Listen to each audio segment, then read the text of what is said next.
Yes, let's talk about Kobe. I love it. What time is it? We got 5:02.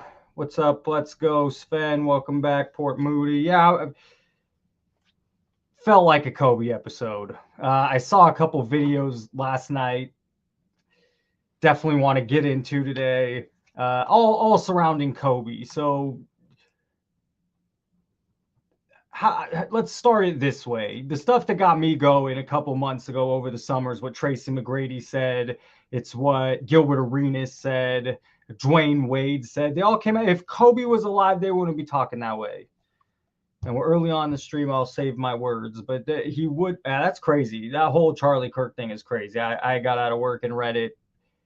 I'm gonna stay. Not political either way. He was also, a media fit content kind of guy. So not even getting into his politics, just crazy. Yeah, I haven't seen the video, but I heard the video was pretty graphic. But we'll stay off that. What's up, Orlando? But yes, that is pretty nuts, no doubt. Anyways, what got me going this summer, T-Mac comes out, we'll listen to it. Gilbert Arenas comes, Dwayne Wade, just talking silliness. And so we'll do a whole episode. I got videos, cards, some of my cards. I got rid of a lot of my Kobe's a few years back when I saw that they were probably a little too high price. It's PSA 9 Topps rookie. I don't know what it's going for at the moment. This was always my favorite card growing up. Is maybe I'll share the screen. It'll show a little better. I won't spend too much time on the cards, but I do want to get into what T-Mac. So let's see if this could pick it up any better. Not really. The lighting doesn't do it justice at all. This Finest was always my favorite. This is a 9 center, 9 edge, 9.5 corner, 9.5 surface. I got rid of a lot of my Kobe stuff. I love this card just because it's the start of an era.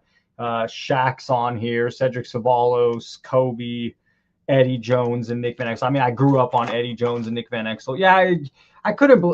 We'll get into what these guys said here in a moment. Let's go back to that. It just comes in hot if we go straight to this. I mean, it just jumps right to the point of the inspiration for the video. Win a championship? You don't think I replace me with Kobe with Shaq? I don't. First of all, T-Mac sounds exactly like Will Smith. And T-Mac's just talking silliness right here. Replace me with Kobe with Shaq. I don't win a championship. You don't think I could carry the Lakers to a championship? Like, I've never had the opportunity. Y'all will up 3-1. God, sounds like a whiner. I never had. You play with Vince Carter. He decided to leave. Play with Yao Ming. Was Steve Francis on that team as well? I mean, get out of here. I never had the opportunity. Stop it. And I normally don't like Stephen A. and think he's just playing his role and yelling, but I'm glad he pushes back here. One time, and you said, and you thought y'all had it in the bag. We up 3-1. You were up 3-1. So if you're good enough to be up 3-1, they expected you to close the deal. That was the only thing anybody ever said. By the way, this video kicked ass, and that's why I wanted to. I mean, this video, I forgot. I watched it really late last time. Like, oh my God, this is the best Kobe video. It does him justice. Fuck yes. So, yeah, this guy does him justice. What's this channel? Blacktop Buckets. I mean, I never saw a video of his before. I saw this, but it's only 5 minutes. Just, yeah, really did justice to Kobe. Only thing Kobe's anybody never been ever up said. 3-1. Kobe's never been up 3-1. Kobe's never been up 3-1. Kobe's never been up 3-1. You only respect the driver of the car. No one respects the passenger of rings, right? There's no one says it, but the one who's leading the one who's leading the team, that's the gold member right there. That ring counts. I don't think this is talked about enough. Kobe is a young dude. Shaq would have never. Shaq got challenged by Kobe. Shaq got put almost kind of in his place by Kobe. And Shaq, let's put it this way. Kobe got the best out of Shaq, even if it's butting heads. T-Mac would have never talked that way to Shaq. That's just not who T-Mac was. Kobe had a way. So, well, who is this? Who's on the right here? Is it Gilbert Arenas saying, oh, it's the, well, I don't, the psychological games, we'll skip that. I feel like I'm saying that word wrong. Bro, Kobe was playing them all day. Who drove Shaq? Who drove Shaq every year? Who drove Shaq? Who was getting in Shaq's head? His own teammate. And that finals, that last finals that they won, Kobe didn't play well. Kobe didn't shoot the ball well. Actually, everybody thought Pau Gasol should have been MVP. That's how well Pau was playing. Rich G, I mean, you just don't, you haven't, I don't want it I've done a lot of it. I lived it. I love it. I've read the book. I've watched all the YouTube stuff. Phil Jackson's right there, but Kobe didn't. Would T-Mac have come in there and told Shaq and said the things Kobe did or demanded the things Kobe did? No. And that's why T-Mac never even sniffed an NBA Finals. And that's why Kobe has 5. Kobe was playing awful. What you just said is one of the most insanely idiotic things I have ever heard. The Kobe Bryant disrespect has gotten out of control. I don't think there's a legend in NBA history who gets disrespected more than Kobe. And if Kobe were still alive, this wouldn't be happening. First, we start with T-Mac, great player. But he said he never even had a chance to win a ring in his career. Like, I've never had the opportunity. That's not true. And he said if he played with Shaq on the Lakers instead of Kobe, he wins a ring. Now that might be true, but they definitely not true. I mean, even I still don't think he was great. He was good. T-Mac was good. He never even went to an NBA Finals. I mean, he had a nice long career. Don't three-peat. That's basically saying if Trae Young was on the Warriors, he'd have 4 rings just like Steph. T-Mac was an awesome player, but he was very inefficient. He regularly shot 40% or less in the playoffs and in the 20s from three-point range. He was also nowhere near the defender Kobe was. There's a reason he... Hey, I love that one. And I agree with kind of Andrew. A lot of them do. And you know what? That's the same with the Jordan era. Scottie Pippen sounds normally comes off sounding pretty bitter. Where is it? 12? God damn, I can't. There it is. All defensive teams. Kobe 12, T-Mac 0. Conversation over. Near the defender Kobe was. There's a reason he never made it out of the first round in his prime. We can't say that T-Mac and Shaq get it done the same way Kobe and Shaq did. But for the sake of argument, let's give T-Mac the first 3, since it's so easy to win with Shaq. He still doesn't win 2 more with Pau. When Kobe was averaging 30 points in the playoffs and capturing 2 more championships in his 30s while repeatedly going to the finals, T-Mac was dealing with injuries and putting up 8 points a night. It was never close between him and McGrady, even without the championships. But Kobe always would have won more because he was that much better. And that's why rings matter. They separate the great ones like Kobe. By the way, for me, from the Kobe had a way of winning basketball games they didn't have any business winning. Incredible moments. The comeback against Portland, that you see the alley-oop, and that's what starts everything.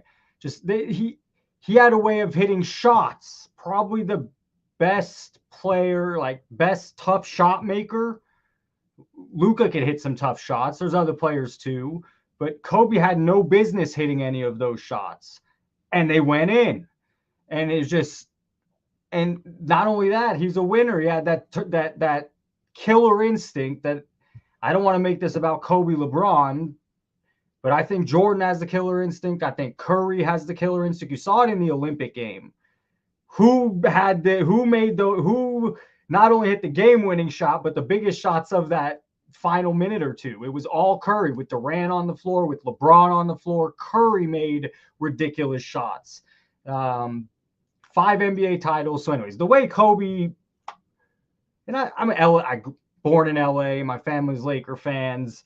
And we finally got his homegrown talent. We drafted him. We saw the air balls in Utah.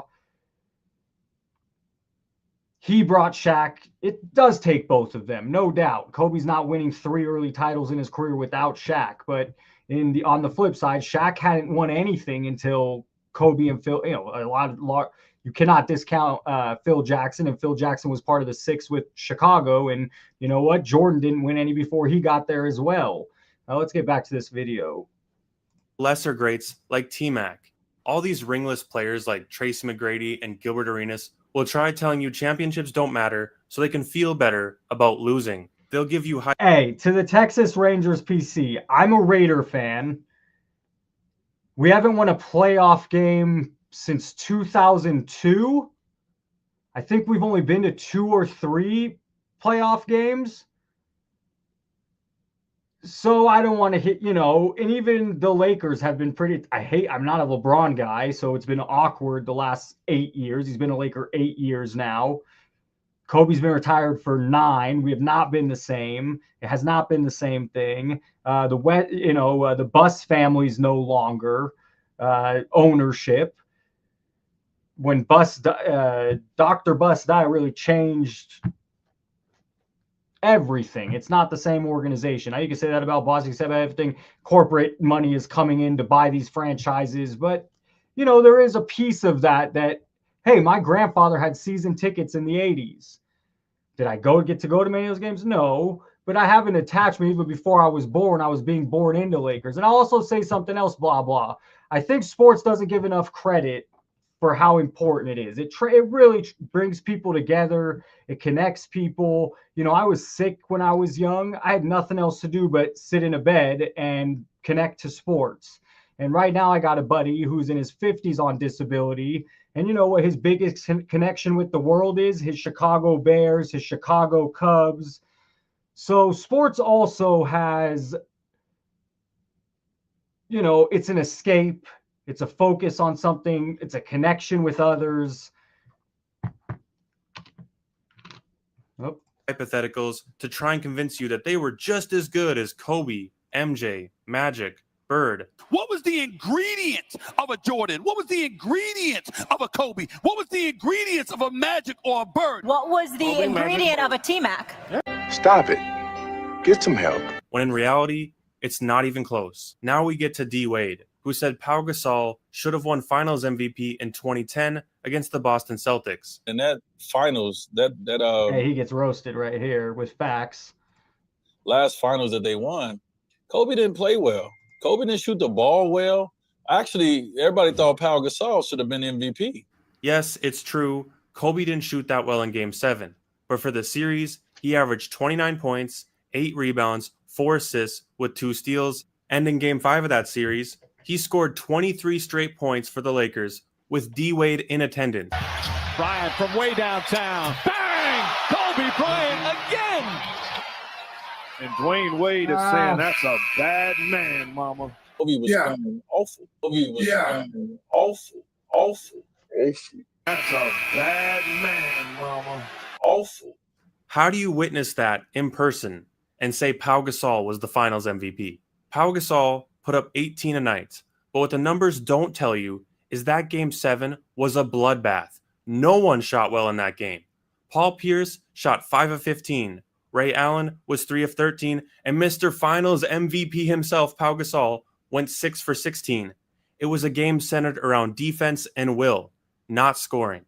But Kobe still led all scorers and grabbed 15 rebounds to seal that series. Kobe was far superior than any other player in that series, and the same goes for the series against Orlando.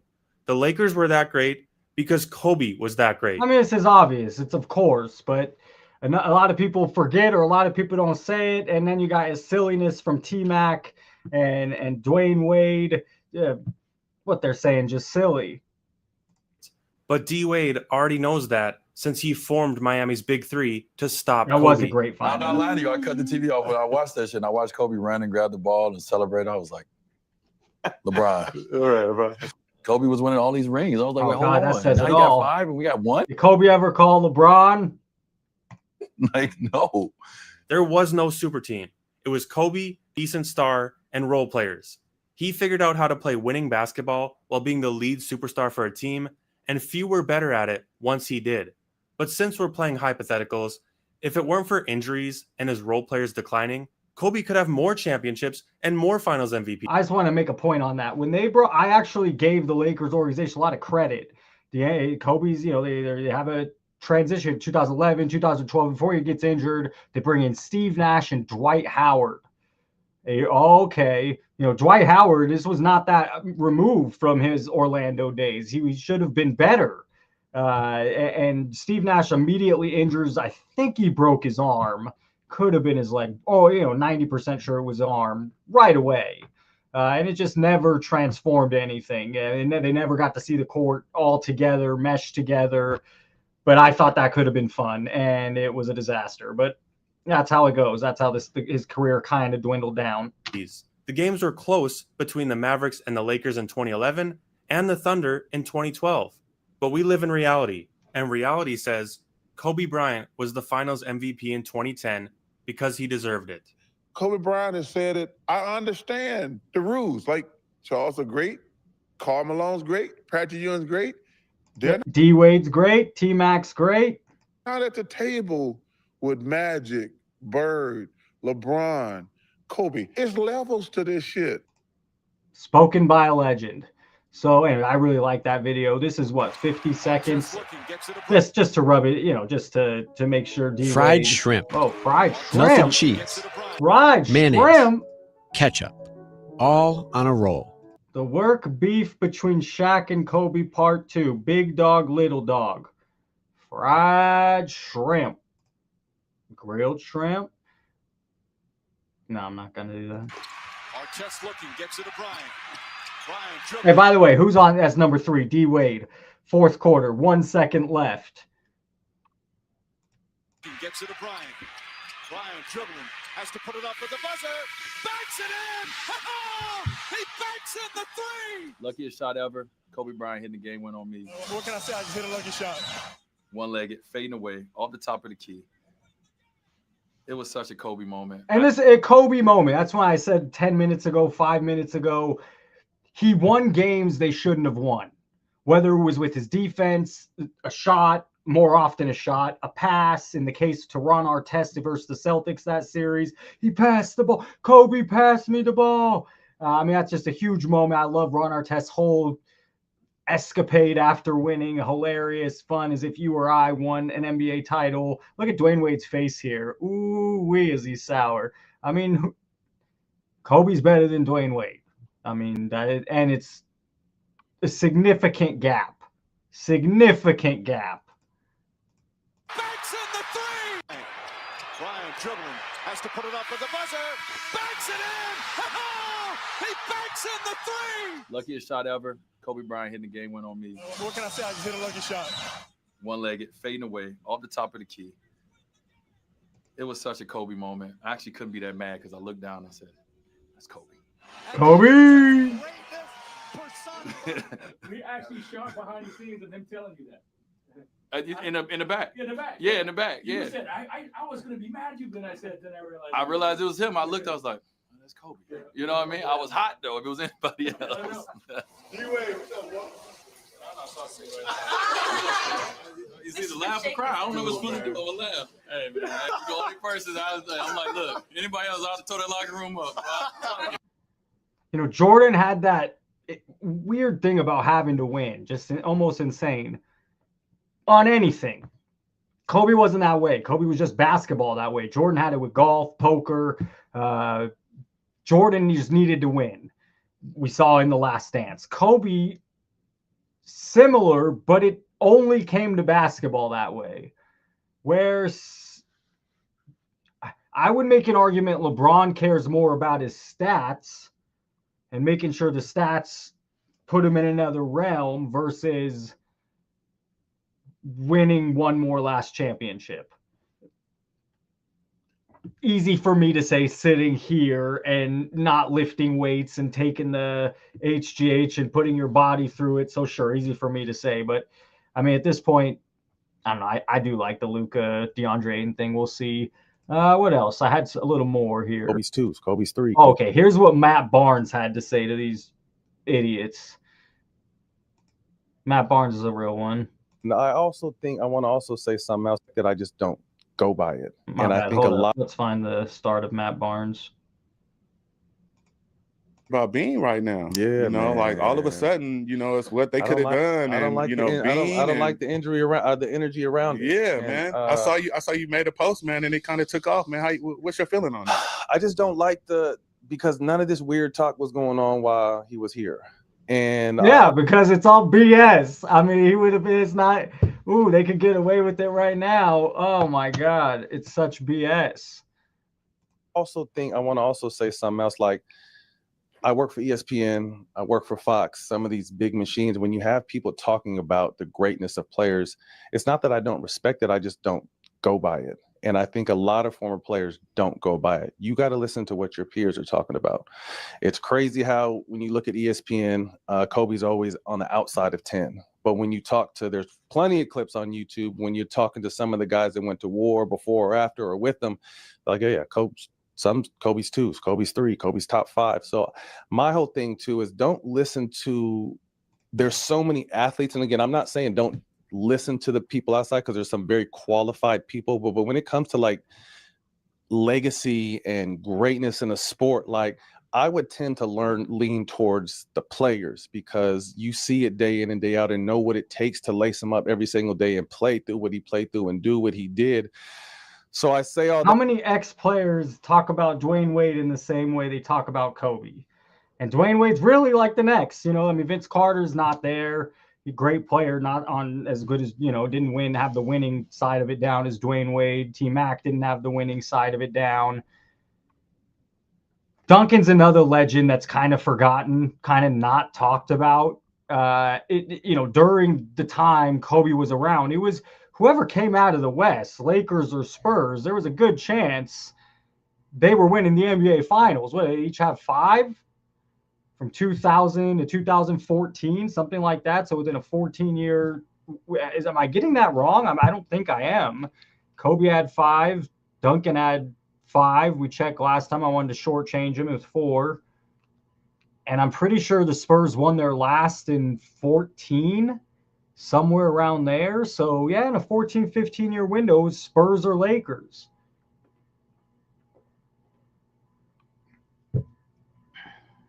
That to say, like, there's with the bigger companies and machines and talking heads, there's favorites, there's narratives they stick to, there's dislikes they have. And let's keep it real, like before Kobe died, like he was a hit or miss as far as kind of popularity with some of the shit he had been through and the way people perceived his energy at times. So there was already a lot of kind of but I think after he died, like the real one spoke up to speak about his greatness. But I feel like there's a lot of other people that will speak to stir shit up. And it's crazy that it's former players. You know what I mean? So I just said what I said. Yeah, Mike coming in with the big knowledge. I've watched it before.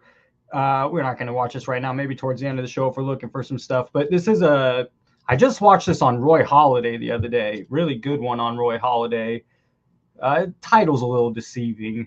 But anyways, this is a pilot, and he goes over and reviews at all the footage of everything and how it happened and what happened. And truth is, all here we just give you a little 2 seconds of it. This is all that was left of the helicopter after the pilot made a series of fatal mistakes and crashed into the hillside, killing Kobe Bryant and everyone else on board. This was a terrible tragedy that never should have happened. That's why I'm going to share with you the shocking details of this investigation and the fatal mistakes that were made.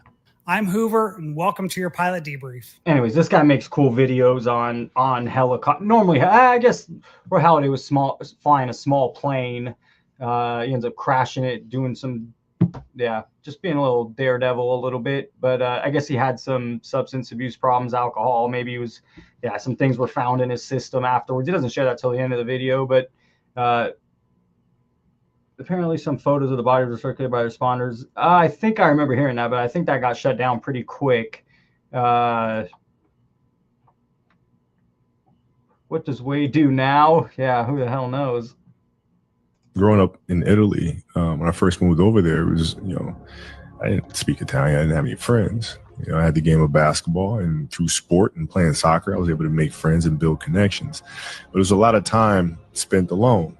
And when I came back to the States, I wasn't the most athletic kid. I couldn't compete with these kids. they're doing windmills and dunking backwards, and I'm happy to like tap the backboard, you know? So I had to look at it from a long term because I wasn't going to give up on the game. So I had to say, okay, this year I'm going to get better at that. Next year, this, and so forth and so on. And then patiently I was able to catch them. It's the consistency of the work. Monday, get better. Tuesday, get better. Wednesday, get better, right? And you do that over a period of time, you know, not like 1 month or 2 months. I mean, it's 3. I mean, this is the Kobe. That's why Kobe is who Kobe is. He not only talked this way, but he lived this way with basketball. I wrote into the Lakers when, I don't know, I was 14, 13. I wrote Shaq and I wrote Kobe. They both sent me something back. This was, and this is a 96. It's in really, or 98. It's not right. It's 1998. You know, it's a back edition. I've had it since then, 1999, 1998. I don't know how real that little ball, authentic game used ball my ass, but from Edge, it was sent by the Lakers. Do you have the garbage pail kid Kobe? I do not. That could be fun to look at. Anyways, I just paused for that, but it's finished.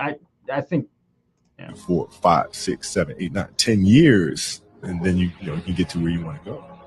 You know, obsessiveness just comes from something that you love. Like, you really love it, you'll go through fire for it. You know, you'll go through the ups and downs with it, and you'll just keep at it because you love it so much. You make game-winning shots, and it's awesome. You come back the next day and miss a game-winning shot, and it's misery. And then the next day comes, and you're back playing again, and you understand that life has this cyclical nature where it's, you know, what you do on Monday, it's fantastic, but then Tuesday is a bad day. But guess what? There's Wednesday. Every day is just constant improvement, constant curiosity, constantly getting better. The results don't really Anyways, I think that's a very good message, what he's saying here. matter. Look at how do you deal with the inner challenges, the kind of the self-negotiation that takes place inside of our own heads. You start talking to yourself saying, man, my knee is really sore right now. Maybe I'm doing too much. And that's, you just got to say, you know what? I'm not negotiating with myself. The deal was already made. And this is where anyone no one's comparing Kobe to T-Mac. Nobody except T-Mac. I didn't have the opportunity. Shut up. That's not true. You know, that just leave those thoughts to your inner circle friends and your wife. You know, that's not something you need to say outside of that. It's just, it's not true. It's shit take. And T-Mac didn't have any of this mental game. And this mental game is also where I separate LeBron and Kobe. Let's do this. There might be some haters. This is where I insert Tim Duncan. Yeah, I was just talking about Tim Duncan. We just went on a whole thing. Was he way better than Kobe? Shut up. I mean, you just sound stupid saying that, Michael, and I love you. They each won 5 NBA titles. I was just talking about how from 2000 to 2014, it's Lakers and Spurs with 10 titles. They dominated. Whoever got out of that West between the two, in a difficult West at some point, that's who was probably going to win an NBA championship. To say Tim Duncan was way better, sure. I mean, the fact is I lived it and I respect those Spurs, and I knew those Spurs were going to be tough matchups. And then Duncan was lucky enough to get a Kawhi Leonard and some other players later in his career to have a second opportunity later. But yeah, those David Robinson teams and Sean Elliott and Avery Johnson, that was going to be a battle, and I respect that. But also, you know, Shaq and Duncan had their battle. Shaq and Robinson had their battle. Kobe was a difference maker in those series. Kobe was something the Spurs didn't have. So to say he's way better is just idiotic. Yeah, and I know maybe you're just being hyperbole to prove a point, talk some trash, but I definitely respect what Duncan and Popovich did, and it's ridiculous not to respect anything Kobe did. I set out at the beginning of the summer and said, this is the training plan I'm doing. I signed that contract with myself. I'm doing it. You know, a lot of times I've seen players, even myself, when I was younger. I mean, Mike, I think Kobe had one. I think we all think it's ludicrous that Steve Nash has more NBA MVP awards than Kobe. So sometimes that's how it goes. You know, sure, Tim Duncan had more MVPs. That's no problem. Kobe had 81 points in the game. Duncan ever do that? And I know, fine. Kobe had won back to back to back. He three-peated. Kobe then again went to 3 in a row and won 2. After a 7-year layoff, I understand the Spurs had quite a bit of a layoff. Duncan always had a bomb. I mean, excuse me, you want to say, oh, Kobe, Shaq? Well, then where the hell is the love for David Robinson? Because David Robinson is a beast in himself. Without David Robinson, Tim Duncan can't handle Shaq alone. And I know now we're talking Shaq, not Kobe, but, you know, Tim Duncan had quite a bit of help himself. Sean Elliott's before his time, 3-and-D.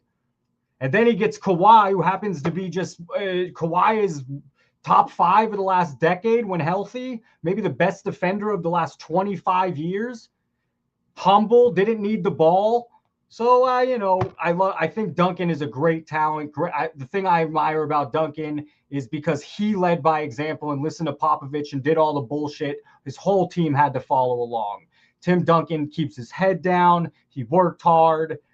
He's not as flashy. Kobe had way bigger moments. Kobe had way bigger shots. If you joined me earlier, the reason I like Kobe is he won basketball games the Lakers had no reason winning. He hit shots the Lakers he had no business hitting. And that made it fun. And you got your 5 titles, and I got my 5 titles. Consumed by a particular fear, and to the point where you're saying, okay, nah, it's not good to feel fear. I shouldn't be nervous in the situation right now. It does nothing but grow. Emotions come and go. The important thing is to accept them all, to embrace them all. And then you can choose. Hey, if you say Robinson plus Duncan equals unstoppable, the Lakers stopped them a few times. But yes, that's damn good. And it didn't stop there. They had more of a squad than that. And then he gets blessed with Tony Parker and Manu Ginobili. Yeah, Duncan also had some good players around him. He was also a great leader. Great leader. And I love that he stays out of all this BS. And he doesn't need to be in the spotlight. Respect that dude for that all time. But those were battles. Those were wars. Those were great times. Lakers, Spurs in the playoffs. Ooh-wee. To do with them what you want versus being controlled by emotion. Don't hide from it. You got to be able to look at it and deal with it. I mean, you know the answer to that. Someone, sorry to pause this here towards the end, we'll finish it. Who could handle Shaq alone? Nobody. I mean, it's pretty fair to say nobody. There was some guys that Greg Ostertag of all people gave him battles. Arvydas Sabonis gave him battles. No one could contain Shaq. Nobody. Head on. Madison Square Garden lit up in the Lakers uniform colors, purple and gold, to honor Kobe Bryant. I know I'd say I ended here. What Shaq didn't have was the mentality Kobe had. Shaq got by being the best all the time. Shaq was just bigger and better than everyone, and he didn't have to practice, and he didn't have to lose weight. He didn't have to have the diet regimen. That's how some guys growing. Kobe's that way too, but what made Kobe was he didn't just go off his talent. Kobe acted as if he was Hunter Renfrow. Yeah, we'll go to a football reference, or Adam Thielen. You got to do every little thing. You have to do every little thing right. You got to work harder. You got to be better. That was Kobe, even though he had all the talent in the world as well. And that inspired Shaq. I mean, it didn't inspire Shaq. It got Shaq to feel a little bit shitty about himself, want to prove Kobe wrong. It got Shaq in a hater mentality. I'm going to show this little kid. I'm going to show this punk. And it got the best out of Shaq. And someone wrote Phil Jackson, and you could believe what you could say. Sure, that's true. And Phil Jackson with Jordan. I mean, it's true. Phil Jackson is a madman, and maybe he sparked some of that conflict. But Kobe was definitely in there playing some mental games with Shaq. Bryant and his 13-year-old daughter, Gianna, and 7 others. It's okay to fail because you're going to be loved no matter what. And that doesn't just mean basketball. It means anything in life. Oh, yeah, Kobe was a man. All right. What else we got? One of my very first videos on YouTube, I wouldn't say very first. I think this is a little bit over 2 years ago, May 25th, 2023. It performed halfway decent. One of the videos that did perform halfway decent throughout the years. Probably my best performing video until, the channel got a little better. But we might watch the beginning, and then what we'll do is these are the card prices from 2.5 years ago. And so we'll look at the card price and see where they are today using Carler. What else do I have up? I have the helicopter thing. Definitely interesting, but kind of a negative, kind of a downer. I have some of the top memorabilia record sales from the biggest Kobe moments. So I'd be, we can look through some of that, how much they sold. It's a bummer there's no photos. I mean, it's always better when there's photos. Achilles game, the jersey Bryant wore during the infamous Achilles game, in which he tore it, sold for $1.2 million back in 2024. I mean, I'd argue I'd rather have that jersey for $1 million, 1/13 of the price, than the Kobe Jordan card. Now, it's a pretty iconic jersey to have at his Achilles game. The sneakers worn during that game for $660,000. I'd probably take the sneakers all day over this random card with who the hell knows what logo patches in it. It's definitely not from his Achilles game. So we'll look into some of that, but let's use Card Ladder and my old video, a video I made 2.5 years ago, different style. Let's give it a shot.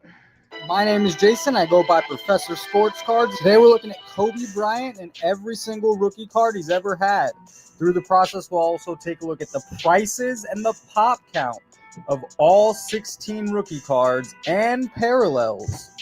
Kobe entered the NBA in 1996, where rookie cards didn't have patch autos or serial numbers. However, parallel rookie cards are somewhat new at this time, and Kobe has a couple that fetch quite a price. We're going to start with the most populated rookie card Kobe has. There's over 36,000 of these graded in a PSA 10, over 4,000, but it holds such a strong price. This actually surprises me, but this gives us good insight and knowledge. Stay tuned to the end of the video. Not only insight to this. Hey, 2.5 years ago, I'm talking way too fast, but let's keep going.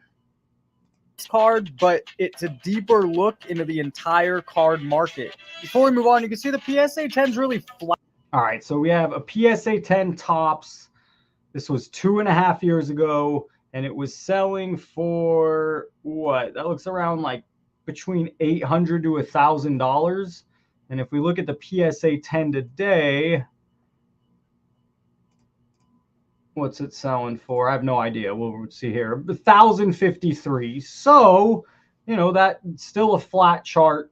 We left off in May 2023. So this chart would have started 6 months prior. And it's not only just flat, it's ticking up. And I don't know if we're going to see a tick up with Kobe cards recently. The all-time chart always sucks because COVID just,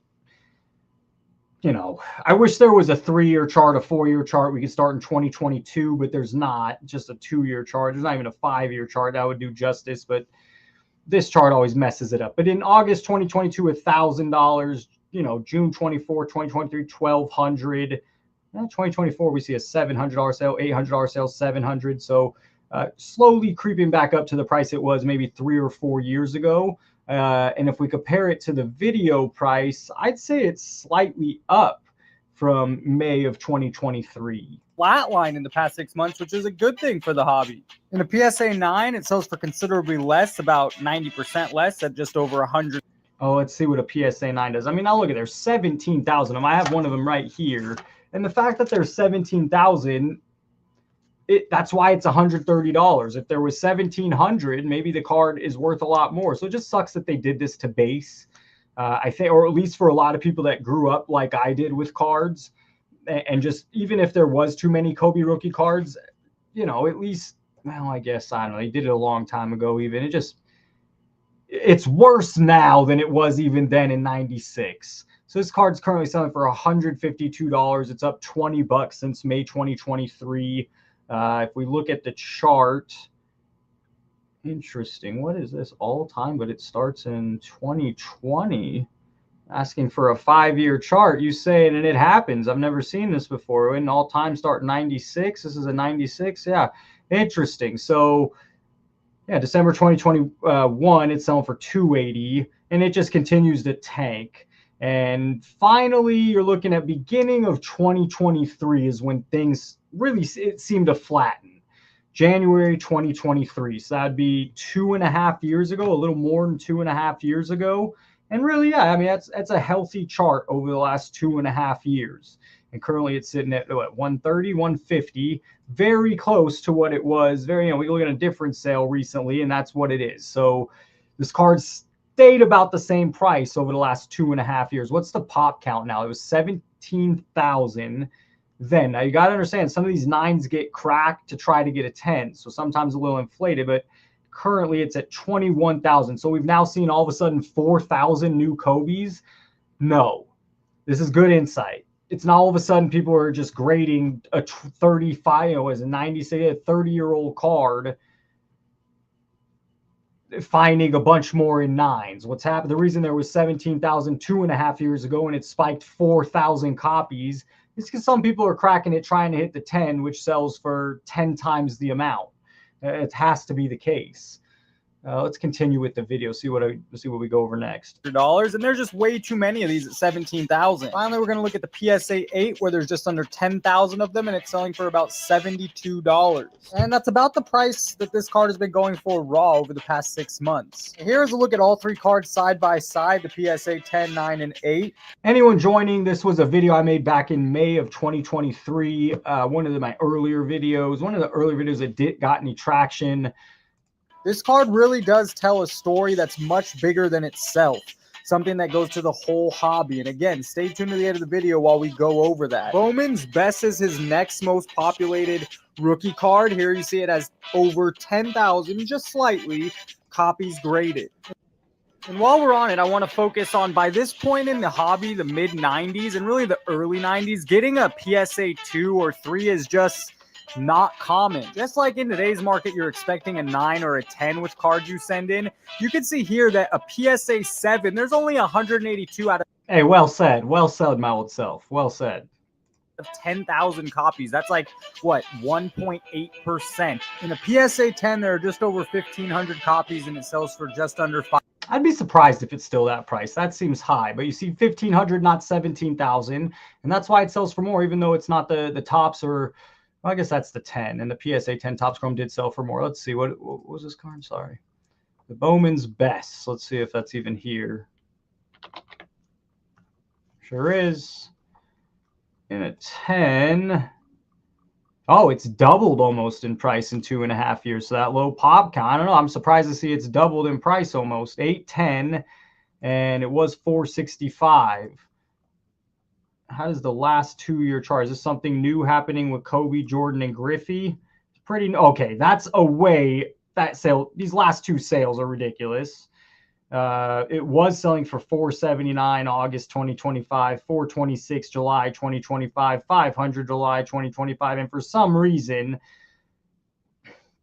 August 31st it sells for $630. And September 8th, it sells for $810. Though that's just weird. Don't buy now. Everything's inflated because of that recent $13 million sale. But overall, it held price besides those last 2 weird sales. $500. The last sale at $465. 9,800 out of the 10,100 total graded are either in an 8, 9, or 10 of Bowman's Best. And then an 8, you can get as low as $55. Kobe has about 20 rookie cards, and I want to make sure we get to them all. Here's my favorite of his rookie cards, or at least one of them. In a PSA 10, there are 1,700. That's both with the coating and without the coating, and value combined is about $600. All right, let's take a... Yeah, the finest get a little weird because you have... Let's make this bigger. You have... When you look it up, you see one tab that's without the coating. This top tab has no coating, and there's less of them. Although, originally I think I would want the one with the coating that's not been messed with. It still has the coating on it, but there's a lot more. However, in a PSA 10, there's not a lot more. 1,000 to 1,700, while there's been triple the amount graded so far. So it's a little harder to get that PSA 10 with the coating than without it, clearly, because if you scratch the coating, you peel it off, and now you got a fresh... But this was finest growing up. I thought it was the premium basketball set. Over Topps Chrome. For me, I was a kid. I mean, who's to say? And maybe it still is, but Topps Chrome clearly is what's held value. It's more prestigious. But I always like the finest quite a bit. But it always gets a little confusing. So the top one, someone's ripped off the coating to get graded. And the bottom one, the coating's still there. I wanted to look up the price of this today.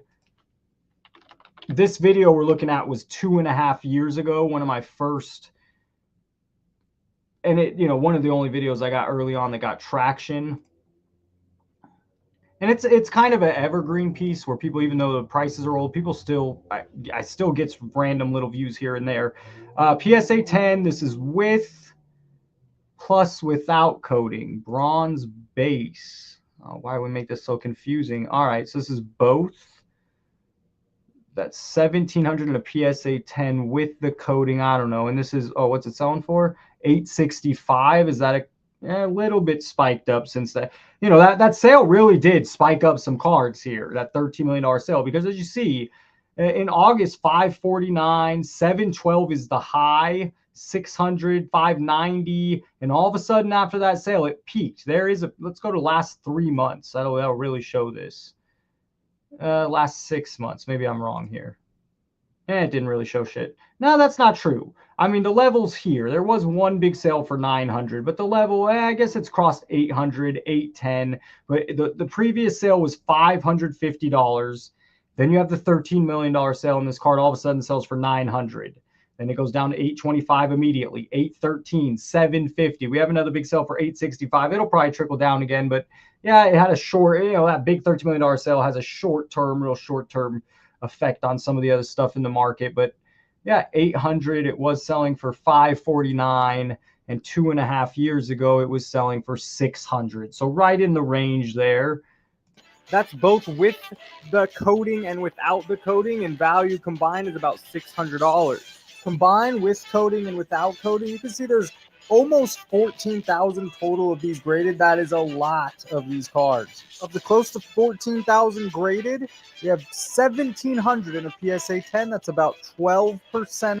I am giving a box away. It's just sitting at my house. A box of Inception Bowman. Oh, damn, I did give a box. When I tried, I'm skipping this. I did try early on, and I realized quick, hey, that ain't the way to go. I'm not giving away shit.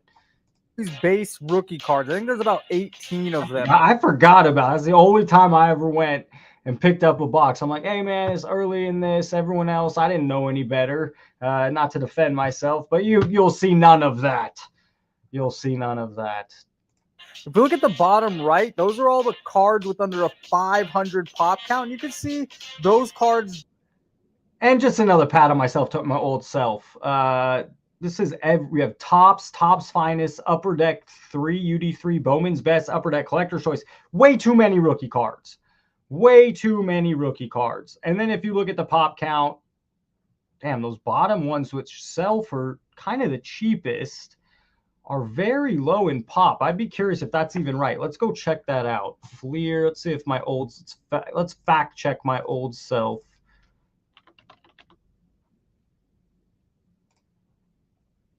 Yeah, this is wrong.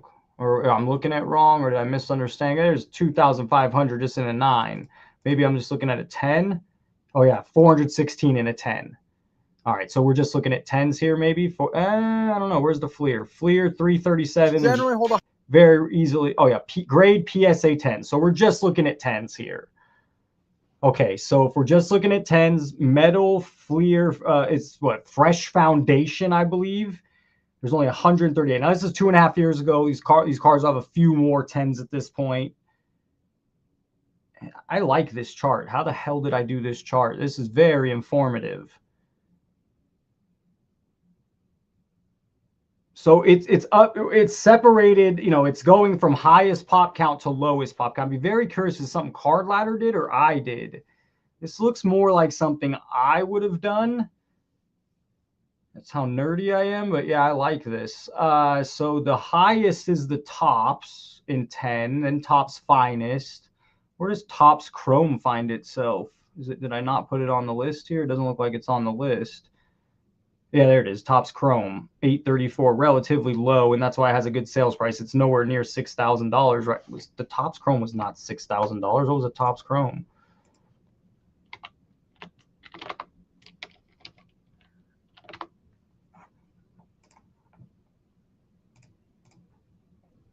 $9,000. Okay, but again, a little spike up since the recent sale.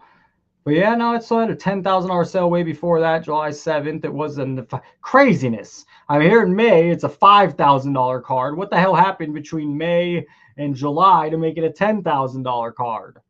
Yeah, that's where things are weird. You know, it had been around 6, 5, 5, 7,000, creeped up to 8, down to 6, 7, 6, 7. Sorry, I teach 5th grade. 5, 6, 5, 8-3, and all of a sudden there's a spike to 10. It goes back down to 6. Why is this card so volatile? Holy cow. What is happening here? That's a weird last 6 months. And a much healthier chart before. If you look at the last 2, it started creeping up about the beginning of the year. Interesting. $9,000. 3 years ago, 2.5 years ago, it was 6,800. There's only 834. How many is now? 839. It's only grown in pop by 5 in 2.5 years. That's very interesting. I love this chart. This chart probably took way too much work for what it's worth. But god dang, I love, like, ooh wee. That's like, that is a New York strip with the baked potato to me. I mean, this is the good stuff right here. I love this kind of stuff, but yeah, too much work. Anyways, let's keep going with the video. A higher value. So this awesome chart shows us all the Kobe rookie cards, and it does generally go by pop count. However, there's a couple outliers. You watch me, you know I preach pop count. Pop count is the supply. That's how much there is of a certain card. Well, demand normally has to do with supply, but demand for tops is shown by this chart, and this goes for any card in the industry. I would assume that there is demand for tops because it's brand recognition, because they've had basketball cards or baseball cards dating back to the 50s and 60s, because they are still in the sports card market. And all right. You see, I was telling the same goddamn thing back then. I love this chart. Damn, I love that chart. What else we got? More of this, the same. Definitely has people going after it, although there's a lot of them. There's all right. I think we've had enough, but I did do this with a few players. I'd be curious just to jump into one real quick. What else do we have Kobe wise? We have the pilot. All right. I want a little hot take here. Roast me, don't roast me. Hot take. Gio's debating with Danny about PSA doing the grading and now going, oh, is there a live right now? And now going to grade and offer money in the conflict of the interest. Gio shilling for PSA again. Gio is debating. Is this going on right now? Because, I mean, that's better content than, I mean, it's the Kobe show, but sports card nonsense. Short stint, his only championships. But you can make the argument Seattle got drafted there, or OKC got drafted there, won the MVP there, went to a championship, probably has his longest tenure there. Probably not close, actually. OKC. Maybe go, you know what? Switch it up. Go and wear in the Brooklyn uniform. Him and Ben Simmons together. He had an impact on basketball coming back to Brooklyn. There's no doubt about that. Sure. And then he puked it away. No, they were already back, Danny. The Russian jeans guy. Yeah, but it was a massive thing. Yeah. Him, Harden, Kyrie, and then Ben. It was a big thing. Yeah, the PSA thing sounded more interesting. Let's see.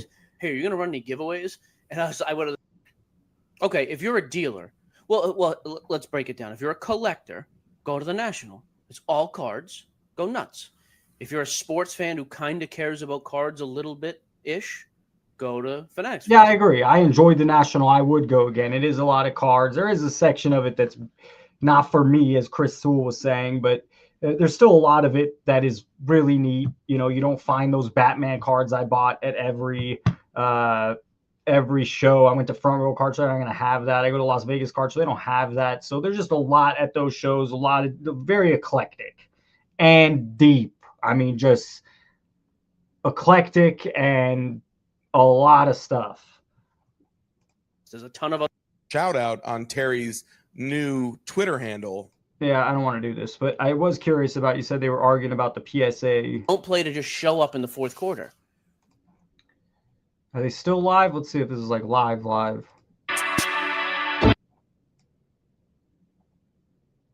3 years. And here's the difference, though. Danny brought up LeBron. The biggest difference, though, LeBron's won a championship everywhere he's went. And he's only been to 3 places, but he has. All right, that's a good segue. Here's my hot take, LeBron, Kobe. Oh, please load. Okay, here Kobe went to 7 NBA finals, and here are some of his numbers. In year one was the year one, you could go all Shaq, 15 points, 4 rebounds, 4 assists. But by the second NBA championship, he's got averaging 25, 8 rebounds, and 6 assists. Those are big dog numbers with 1.5 steals and 1.5 blocks per game. That's a huge line. Is it as good as Shaq's? Probably not, but that's a strong second. huge. Okay. And then the third championship, it's 27 points a night, 6 rebounds, 5 assists, a steal and a half. Okay, just want you to see the numbers. Then you have against, Orlando, and he's at 33 or 32.5 points, 5.6 rebounds, 7.5 assists. Clearly the leader of these teams down here. Now, let's look at LeBron. LeBron's been to 10 NBA Finals. It goes way longer. LeBron's numbers, 28.6 and 10 rebounds with 7 assists. 28 points, 8 rebounds, 4 assists. This in 2014, which did they lose to Golden State that year? I feel like they did. Cleveland 6 games. I feel like that was the first time they played Golden State. Am I wrong here? And they lost that first year? I could be wrong. I don't think I am.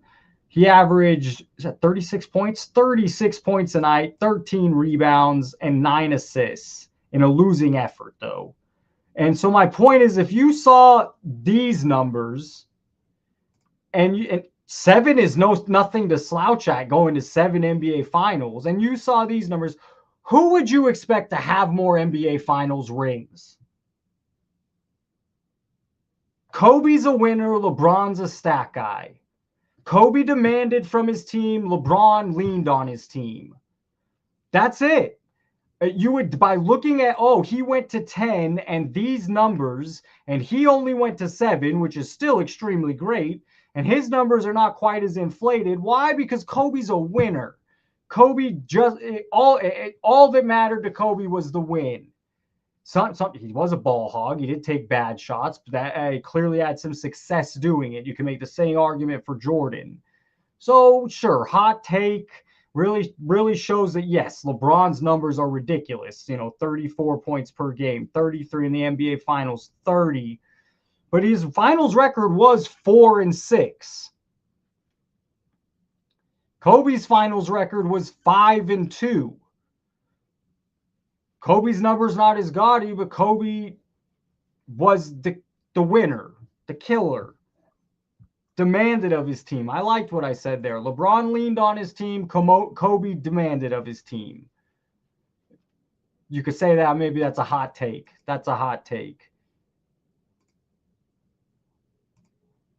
Real quick, I have not seen, and I just want to see really quick. It is the NBA.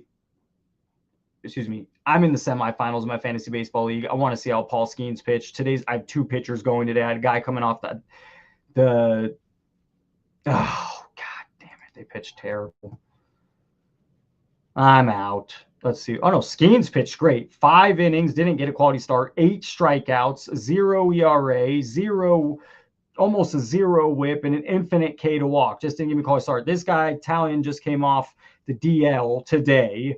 4 1/3. He got me 2 Ks. A crap ERA. Not terrible. Not a good whip. Not terrible. K to walk's not good. I mean, could be worse. I didn't have a bad pitching day. My hitting is god awful. My hitting just fell apart. 0 for 20 in the semifinals.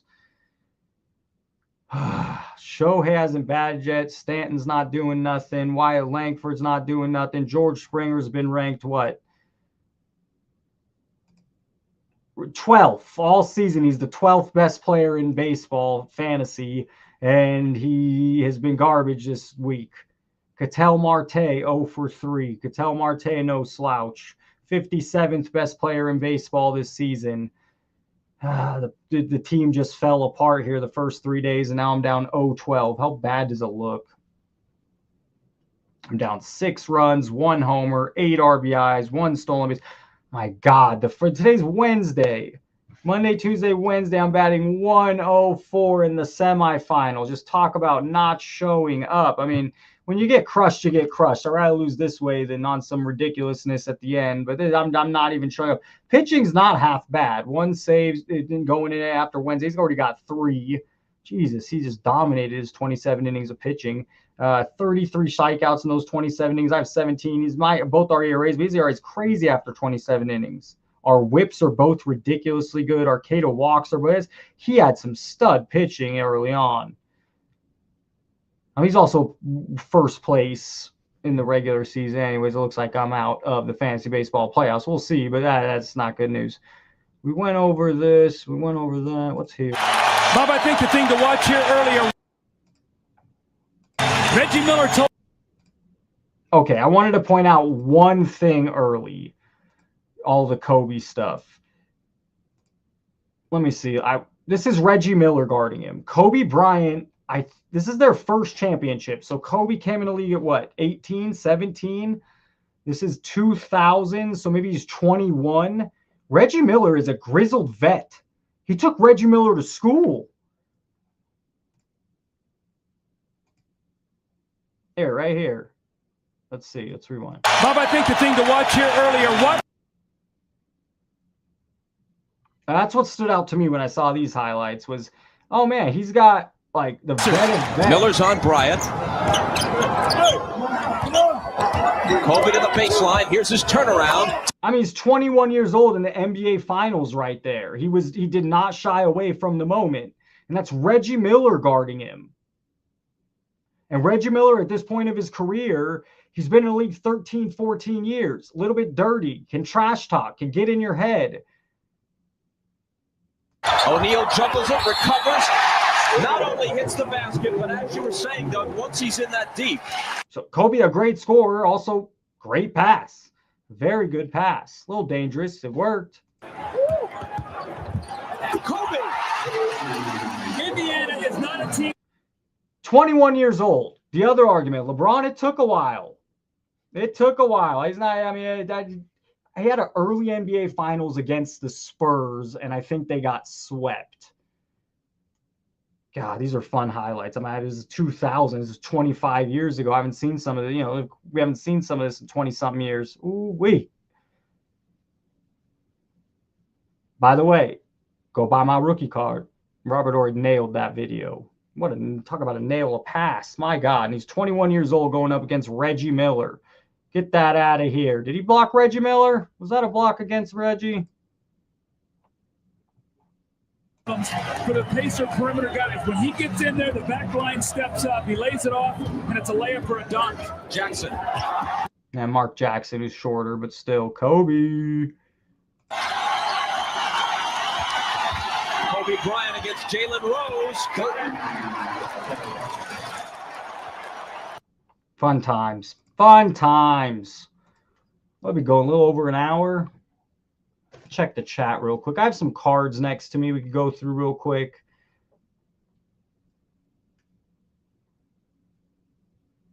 Yeah, there's too many of his cards. There just is. I mean, sure, that 1 of 1 for 13 million, which is ridiculous because it's so late in his career. It's definitely not early in his career.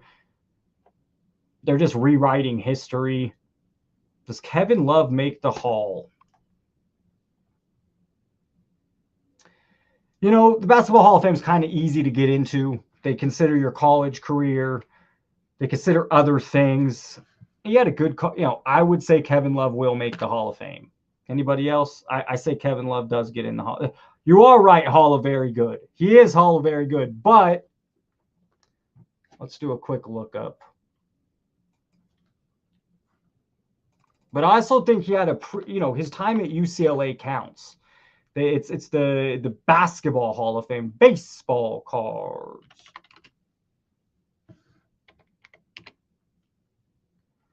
Kevin Love played 17 seasons. Cavs, Timberwolves, and Heat. Felt like he played for more teams than that. Shocked he didn't play for more. He averaged 16 points, 16 points and 10 rebounds in 950 games is nothing to slouch about. 5 All-Star games. He won the Most Improved Player of the Player Award, and he won 1 NBA championship. I say he gets in. The player I'm going to name is better than Kevin Love. Let's just make sure something here.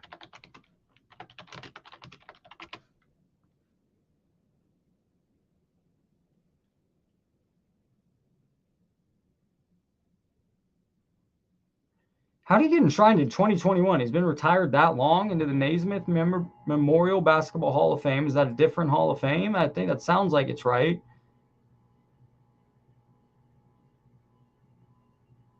but 11. He went to 11 All-Star games. Bosch. Kevin Love only went to 5.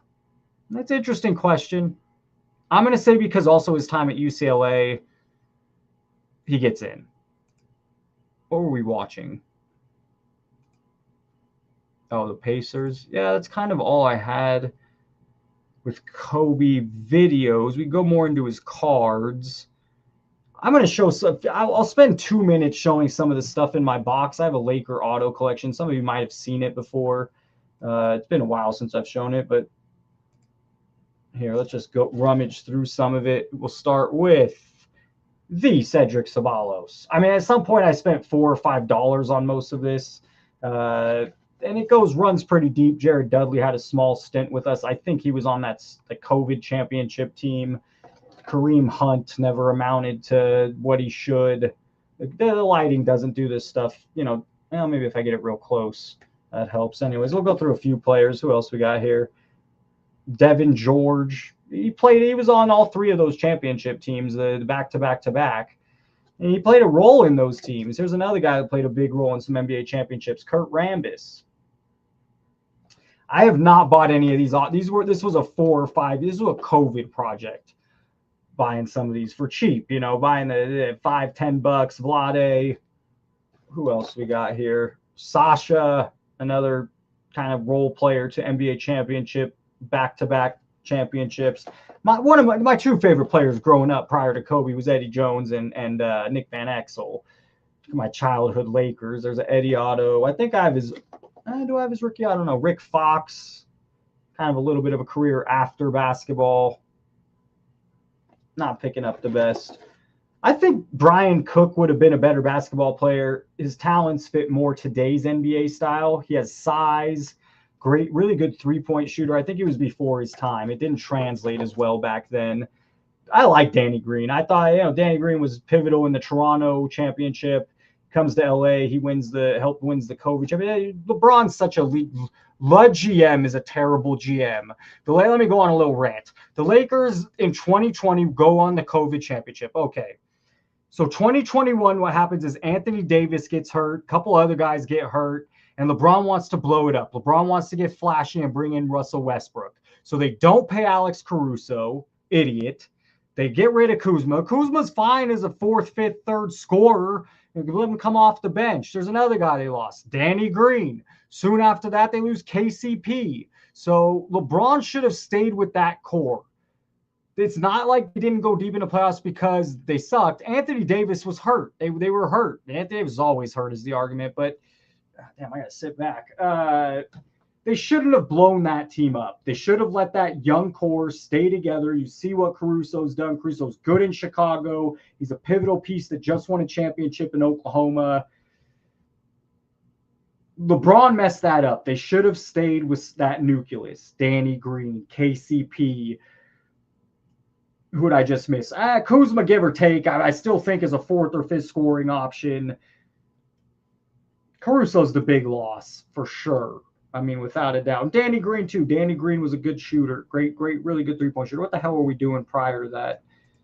Not that. Let's get rid of some of these tabs here. Lakers, Pacers, first championship. Lakers, Kobe. What are we doing here? Matt Barnes defending. The shot heard. Where's the volume? It's muted. What the hell are we looking at here? Kevin Love. I must have just went on a rant. I don't know what the hell we were doing. Anyone in chat? Complete loss there. On Bill Russell has 11 rings. I think 2 more as a coach. Maybe it's 9 as a player and 2 more as a coach. 11 total. I feel like it's 11 and 13 total. Let's look it up real quick.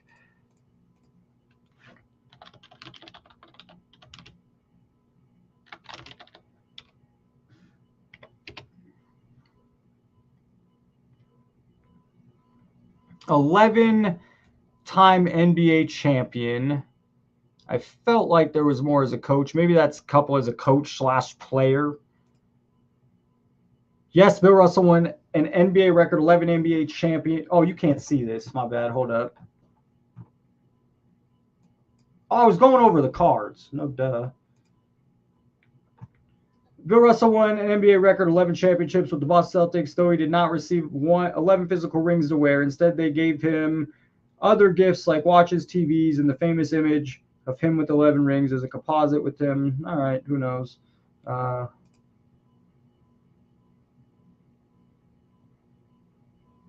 Who is better, Michael Jordan or Bill Russell? Let's just see what AI says. There's no definite answer to who's better between Michael Jordan and Bill Russell, as it depends on the criteria. Michael Jordan is generally considered the GOAT, greatest of all time, but by most due to playing a more modern competitive era with more advanced statistical measures. Will Russell achieve unparalleled success with 11 championships in 13 seasons to Jordan's 6 in 15?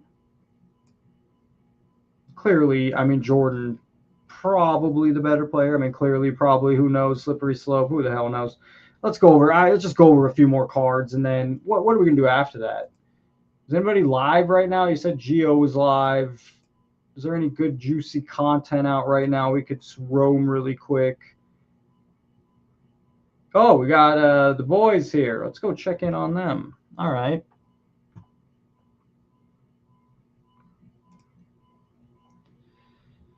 Just trying to catch up to YouTube Hall of Fame. Funny. Yeah, they put 2011. Bosch not worthy. Bosch not worthy. Yeah, Bosch is right there. Sports card and addiction. What no one talks about. Dwayne Wade interrupts Kobe post game. No, we got to watch off center. But if we're gonna watch off center, let's go support Michael Ham. Yeah, I think by week 3 we're going to really know what most teams are going to look like moving forward once they get that kind of get the rust knocked off and move forward. Also, total defense is kind of it's weird. It depends on the defensive strategy too. Like if your defense is more like bend don't break and you're okay giving up I'm not in love. I do a little NFL talk at 2 hours, so fine. We caught them talking NFL. Hopefully it's not the whole thing, because if we want an NFL, we go watch NFL. I was a slippery slope with the content. People, these things can't get stale. These 2-hour lives, they easily can. They easily can get repetitive. So I am doing my best. Tonight's the Kobe episode. Friday, my dad will be on. We'll have a whole thing show planned for him. Gio's coming on Saturday night. So I mean, that's some people joining in Friday, Saturday. But yeah, I don't want to get stale. I don't want to become repetitive. Someone called me. I have people, hey, go to Whatnot. Other people, hey, you went on Whatnot too long. So you can't please them all. It's fun being here, and I do want to keep it fresh. I don't want to be doing the same thing all the time. But on the other side, it's sports cards. It's hard to keep it fresh. And look at all the negative stuff in the hobby, because the hobby is supposed to be a distraction from the negative things going on in your real life. With that being said, see, he talked about Justin Herbert needs to win a playoff game. But here's the thing, because Speaking of which, I'm going to Monday Night Football. Oh yeah, I didn't realize it was going to be at 7:00 at night. It's a doubleheader. Normally they kind of have it staggered more. 7's a late start, even West Coast time. It's 10 for you guys in the East Coast. But I guess I'm going to Monday Night Football, taking a coworker, my good friend. Friend before we were coworkers. So that'll be a lot of fun. It's 7:00. He posted my Raiders. You could say that about all the really good young quarterbacks. But Justin Herbert made me think of that. Raiders, Chargers. I've actually never gone to see the Charger game in the years. I've seen Broncos. I go see Chiefs every year for whatever reason. One year, the year we played we made the playoffs.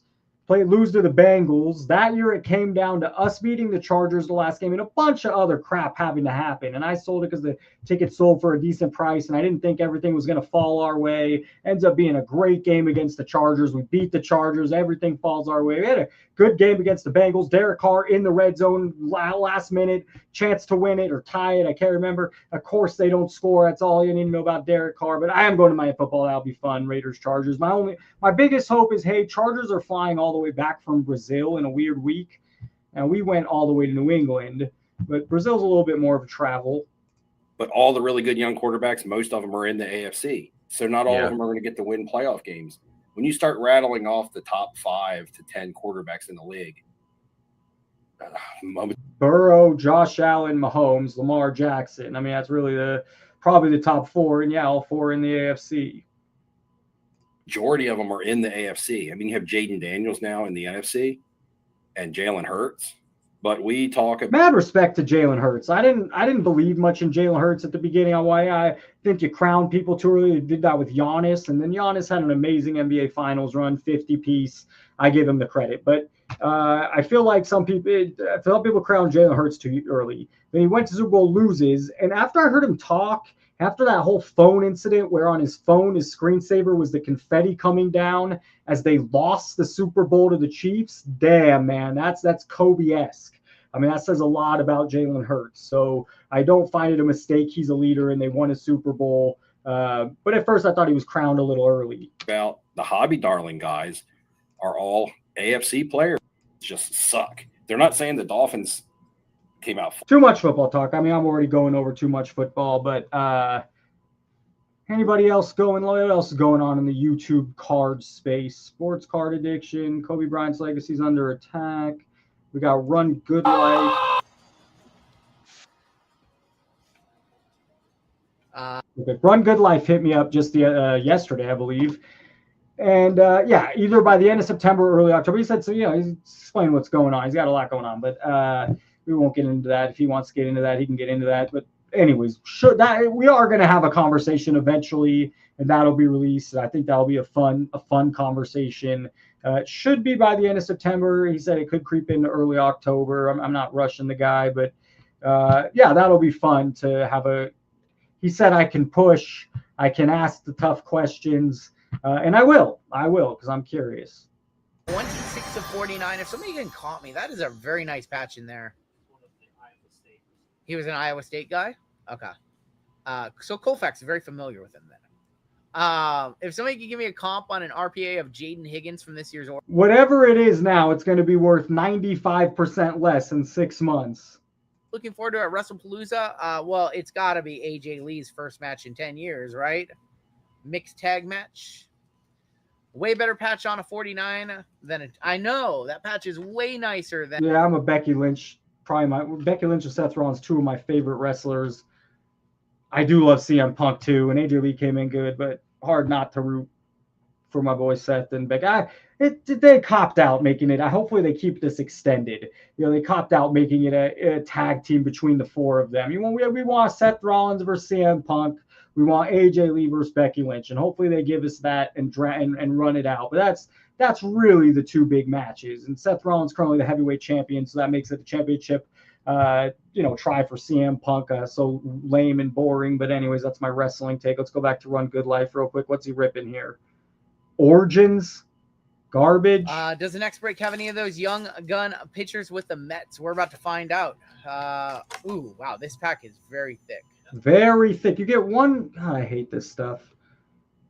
I hate it. It's the product. I don't blame him. It's the product. And what part of that? And none of that is based for collectors. None of it. Shador Sanders. On the front. It's literally right on top. They're already pumped about it. Rookie booklet patch auto of Shador Sanders right up front. Look at that. Look at that for Cleveland. Also hate the booklets. Who the hell likes the booklets?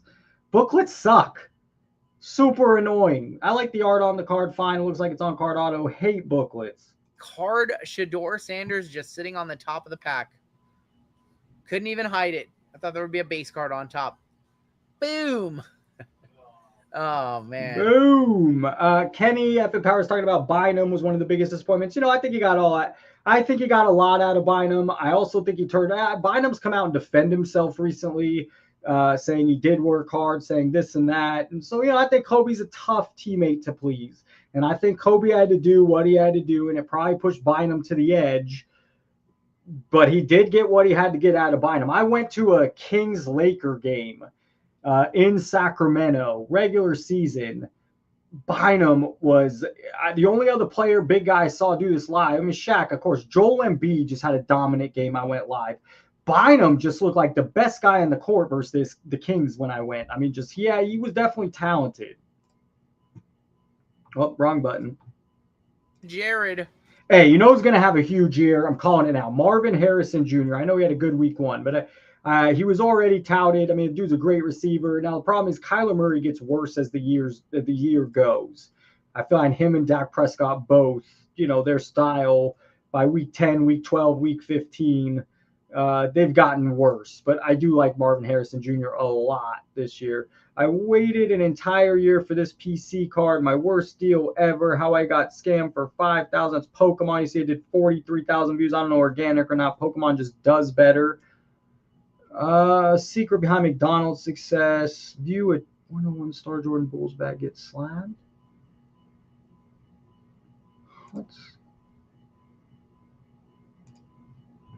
Ball channel, the only. Really quick, before is a star bag. I have 2 of them in this. Are they in here? Yeah. I bought these from the local card shop, actually from Legacy, maybe 4 or 5 years ago. This is the team bag Kareem. They look great shape. 84. I mean, the color's good. The backs are really nice. So that's from 84. And then I have the bag set of Bird. These are all Bird and Kareem. Everyone in here, that's all Kareem. And then this is all Bird. This is also from 84 bag set.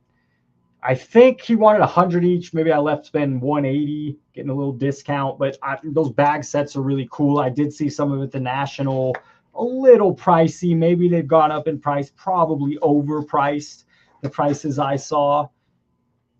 I'm curious. I want to see. I wouldn't mind seeing this. It just really does. And I think that's what you're going to see is kind of popular. But obviously, we got the heavy hitter right here. We got Dave. Dave always has nice stuff. And Don does too. So it's not. What the hell is this? Hold up. What am I missing? Am I an idiot? What? There's a smaller room tonight. Fine. Friday night. Not a car. Oh, no, it's not Friday night. It's Wednesday. Actually, I'm surprised. It's not Friday night. Wednesday. I'm just kind of surprised. Yeah, whatever. Kobe's a turnoff, not cards. Anyways. And maybe the rooms will just die down a little. Who the hell knows? What the hell is this? That's not PSA. Hey, Bargain Boxer, if you're leaving or Petty leaving, thanks for showing up. Good seeing you. Why did this is not a PSA slab? Bargain Boxer. Chicago Bulls team bag. Is this how they slab it? DGA factory. So who the hell did they have this slab by? Already it's so stupid. DGA, Dynamic Grading Authority. We know the Starkman has been waiting for quite some time for another grading company. Ain't no one waiting for this. Anyone care about? No. No major grading company grades the bags anymore. Oh, interesting. So wait, PSA won't grade the bags? That's a little interesting then. I still don't think anyone wants DGA. I am a little surprised they don't grade the bags, but fair. I'm not interested in this. I didn't realize it was some random ass slab company. Cook, the world is changing, gambling, we're speculating. God, I don't like Tyler Tarver's content. Kobe Bryant, rookie chase, upper deck.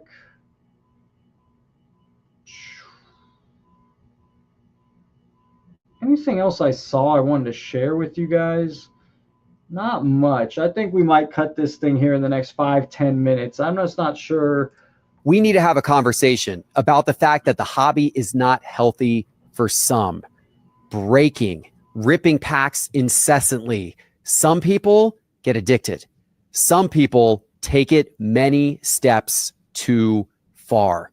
So what needs to be done? What's the response? I'll say something about Tyler Tarver. I think he's evolved. At first, 3 years ago, he was thinking that you had to talk so fast and be Mr. Beast and blah, blah, blah, blah, blah, blah, blah, blah, blah. And it just makes you come off like a little bit uncredible. So maybe I do think some of his content has changed. I didn't, always use the kids in his video. I don't, he's always taking an angle of selling. He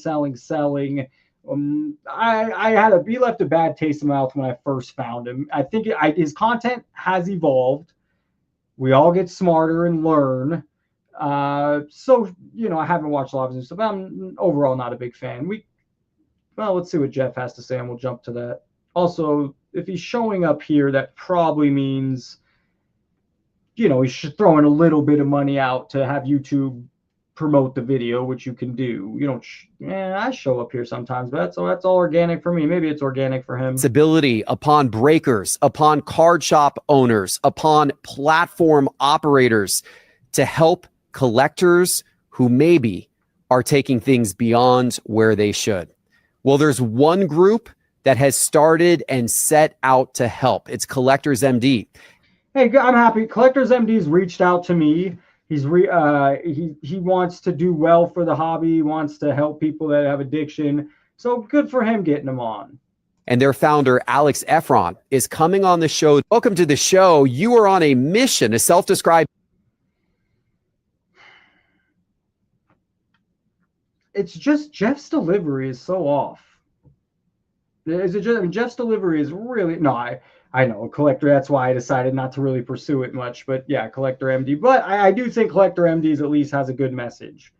Mission to make the hobby healthier for everybody who participates. Ain't nobody buying cards going to him, you know? I mean, this is something you know who they owe. No, that's just not how it works. I think it's an uphill battle for him.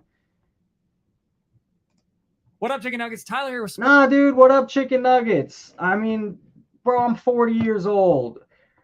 Maybe I talk to my fifth graders that way. I'm not going to talk to you guys that way. I'm out. I'm out just in the intro. What up, Chicken Nuggets? Shut the fuck up. Nah, bro, I can't stand it. I cannot stand it. It's not my vibe. What up, Chicken Nuggets? Tyler here with Sports Cards Are Dope podcast. And today we want to talk about this viral post from the Lake Worth Sports Cards and Collectible Show. It's just too over the top for me. It's too animated. It's not for me. Where a promoter got really mad that people would be trading. By the way, joined by special guest Tyler Gilbert, my brother-in-law, is here. You know, ain't no party like a double Tyler party. That's true. You know what I mean? Squared. Tyler squared. T squared, baby. Couple of squares. I think I usually do an Yes, fine. But Steven, his demographic,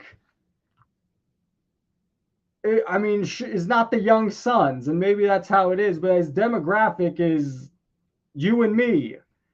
And it's just not what you and me really want to watch. Here, and then we'll get started. Here we go now. Just not for me.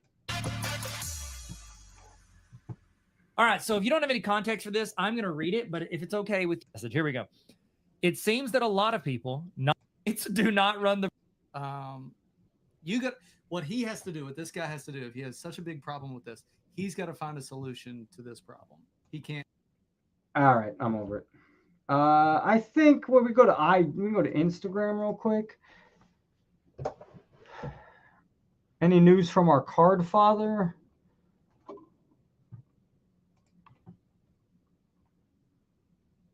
Bowman Chrome.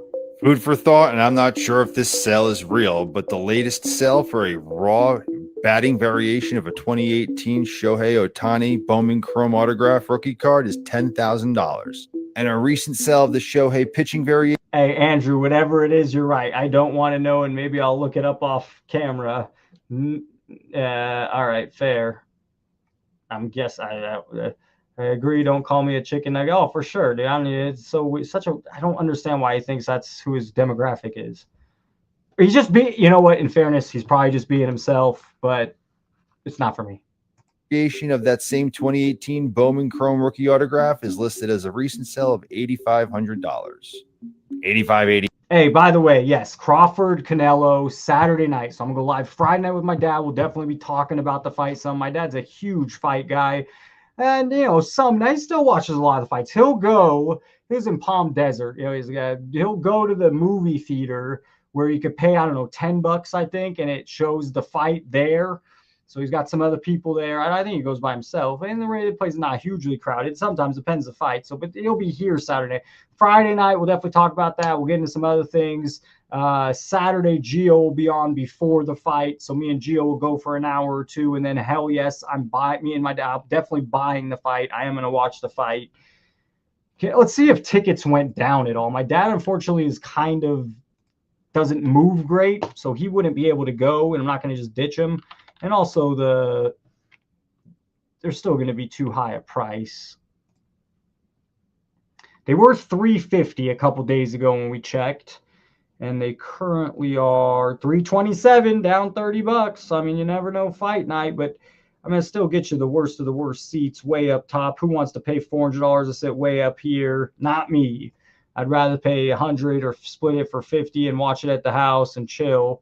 But yes, that is a huge fight. I mean, that's a big fight. what are their weights? What do they normally, let me look up current boxing champions, and they're both, Canelo has the unified one at the 168 super middleweight, and you have to go down. Crawford fights at 154. He's the champ, WBA champ at junior middleweight. So 14 pounds is no joke. So what are they fighting at? What is the Canelo versus Crawford weight class?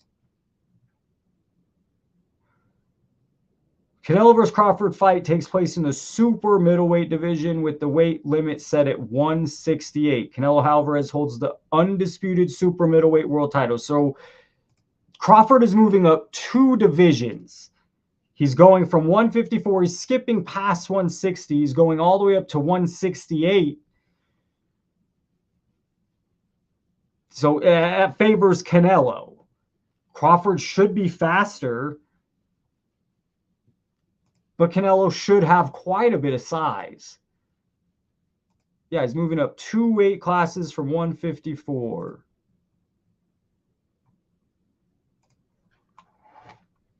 Lightweight. And I think the best place to go here is the Gamboa fight. It's the fight we all know him for. Everybody always talks about that one. And at lightweight, which is 135 pounds, that's the weight limit. Crawford would weigh in. He'd make the limit 134 and a 3/4 pounds.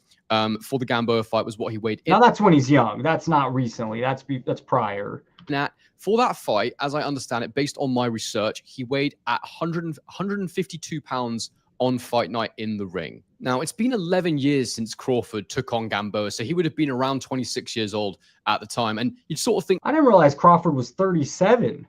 I didn't realize Crawford was as old as he is. How... I'm kind of shocked by that. 37. It'll be 38 at the end of the month. I did not realize he was that old. Like he's wow. He's 3 years younger, 3 years older than Canelo. I would have not guessed that. I did not realize he was 37. From 26 to 37, how much can you actually increase in size? But I think the bigger question here is how the hell did Crawford boil himself down as light as 100? Hey, VV Sports, you should do it. I don't know. I'd have to get the clip from you so I can show it. He says, next live, I'll call in with this darn clip. It's monumental, crucial. I find it. Oh, you haven't found it yet. All right. I'd say, hey, man, we still got 20 minutes maybe here if you want to throw it out there, finish the show strong. These guys have been here a while. Hey, Kenny F. and Powers, I think he might already left, but adios, amigo. Beyond Proof, welcome. I still have your damn card. I'll send it out shortly, by the end of the week for sure. This should be a great fight. I don't know how much we want to watch his weigh in, but yeah, I don't want to watch it. Good, how are you? Not bad. Nothing real huge. Mostly football? Do you know the name? Good, how are you? Not bad. Nothing real huge. Mostly football? Yeah, I got a couple. Baseball. I love football. I prefer football. What do you want on that? I was 25. Okay. What about that? I think. I mean, it's just so boring to me. I'm so over it. It's just repetitive. You see it over and over. It's really something. You see that stuff over and over and over and over and over. Who the hell's watching it? I mean, and fine. Maybe someone gets hooked on it for a year. It's the same thing every time and every time from every breaker and every this. It's who the hell's watching it?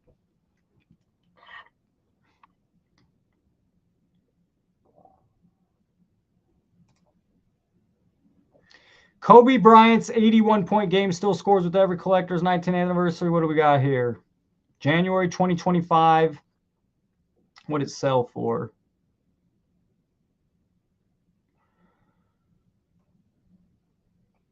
$150 full tickets sold for about 15 grand from that day. One scoring sheet signed by Kobe and Golden Knox 2020 for 20,000. Bad art. Clicked is not my favorite. Kobe, LeBron. We did some Instagram, Canelo. That's gonna be a good fight, man. Let's do one last thing just to add a little hype to the fight. Canelo versus Crawford.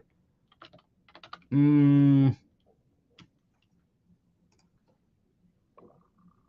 hear a good. I want to hear someone break it down quick. Oh, Michael Bisping does a good thing. I mean, I think he's pretty reliable. Is this Kellerman? Joins Rogan on Drawn Prediction. Oh, we got to see Kellerman. All right. It's too long, 20 minutes, but. Canelo. I would say early in the fight, Canelo. And earlier in his career, Canelo. But he hasn't been that kind of fighter in recent years. It's going to be interesting. I'll tell you that. What do you think? I don't know. You know, it's a big jump to go from 54, which was a step up from 47. Oh, yeah. Triple G was my favorite. I love Triple G. I went and saw him at the Forum. Triple E loved the fighting style. Aggressive, smart, defensive, packed a punch, could take a punch. Very clear versus Canelo. Canelo hit him with stuff that Josh dropped. I call him Josh Jacobs. What was his name? Josh Jacobs. Then Josh. The hell was his name? It's not Josh Jacobs. I can't think of his name. He dropped Amir Khan, but it didn't drop Triple G. Triple G stood there and traded blows. Right. Now so it goes to to 54, and now he's going to 68. 68. That's so much weight. A lot of weight. Do you think Terrence Crawford can beat Canelo Alvarez? Yeah, I think he can win. Okay. I don't know if he's going to win, but I think. I mean, at the time I was still boxing, and it just, they don't, when Triple G didn't win that first fight, it just, I mean, Teddy Atlas said it best. These guys train their whole life. Every decision they make, everything they put into their body, and anything they do is based on how they're going to perform in the ring, how they're going to train, every sacrifice they make. And yes, these guys are lucky enough to get to the top level. Whenever a fight's stolen from someone, it really is terrible. I mean, it's so much, it's the human side of that fighter. And Triple G definitely won the first fight. I'm not being biased. The other, we can say what you want about the rest. Triple G definitely won that first fight.